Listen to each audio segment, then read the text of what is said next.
Hey, hold up. Hold up! Knock it off. Hold up. Knock it off. Knock it off! This is great for ratings.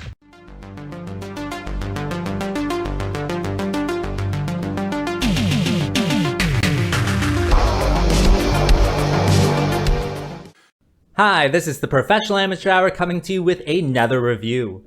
This week, I looked at Unlucky Charms, and this 2013 movie was directed by Charles Band and stars Jeryl Prescott, Charlie Peterson, Nathan Phillips, among others, of course.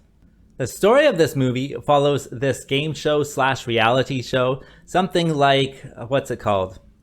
America's Next Top Model? I think that's what it's called. Or RuPaul's Drag Race, that's the one I know. But anyways, it follows this game show, and one person within the game show has this little like chain of 4 charms, and she uses it to summon these 4 little monsters, and they go around killing the other contestants, and then they get their soul, and then the original person does something with their soul. But what will happen exactly? You'll have to watch the movie and find out. Alright, so what works with this movie? Well, I gotta say, I kind of liked it. I don't really know how to put it into words. I would say that everything was like very slightly interesting. Or how would a normal person say that? Mildly interesting. Everything was mildly interesting. These 4 little monsters were, interesting. They have like a leprechaun, a Cyclops, I think a witch, and then another spirit. And that was interesting. The competition with the girls, I thought the girls were interesting, enough, mildly interesting. And so lots of stuff were just so mildly interesting. Like, they also have like a horny Cyclops. I thought, why is he being horny with all these girls in lingerie walking around? Well, I guess I could understand why, but it's just mildly interesting across the board. So every single thing had something to, keep my attention. But yeah, it was kind of likable, I gotta say. Also, the story is well paced. It's not a very long movie. I think it's like an hour and 10 minutes. So I don't have much, time just to put some filler in there. So it does move along at a fair pace, just like a TV show, right? You just go from game to game to game, right? It just keeps on going. And so I did like that. Definitely helped me get towards the end, knowing it was shorter as well. In addition, all the lighting is fine. The shooting is fine as well. So technically, it's a pretty good start there. And so yeah, definitely lots of things that you can really attach to get yourself to the end. Ultimately, when it comes down to it, it's still a full moon movie. So definitely expect that level of quality to it. For me, like, that's part of the charm of it. But I can understand that being, not charming to other people.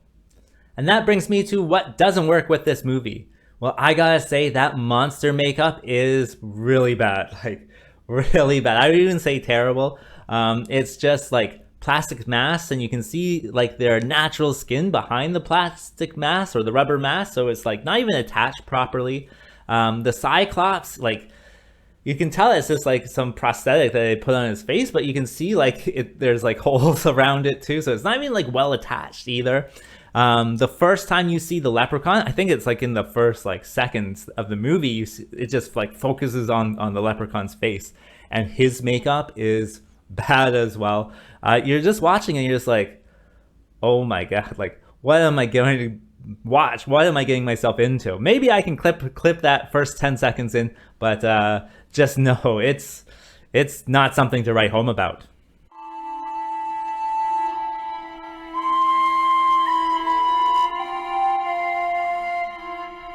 And so you can see the monster makeup is not very good. Of course, with the ladies, all of their makeup is fine. It's just these monsters, man. It's a little distracting, I gotta say. In addition, I do think there are some good actors in this one. However, there are also some bad actors as well. I'm not going to name any names, of course. With this movie, it's supposed to be like a reality show. And just like any reality show, right, it's the people's personality, and they're not acting or anything, right? So when it comes down to it, it's pretty models saying bad lines in the end. I guess, it is certainly something to overlook. But yeah, take it or leave it, I guess. So who would I recommend this movie for? Well, if you like full moon movies, you can definitely turn this one on and enjoy it. if you're into B movies or horror B movies, you can definitely turn this one on and enjoy it as well. There's definitely, you know, some charms in it, I'll say that. There's even some nudity as well if that's what you're looking for. As for rating, I'm going to give it the okay score of 4 because, you know, it's very mildly entertaining throughout the whole thing. And having said that, I think that's all I wanted to say. So like and subscribe, and I'll see you next time.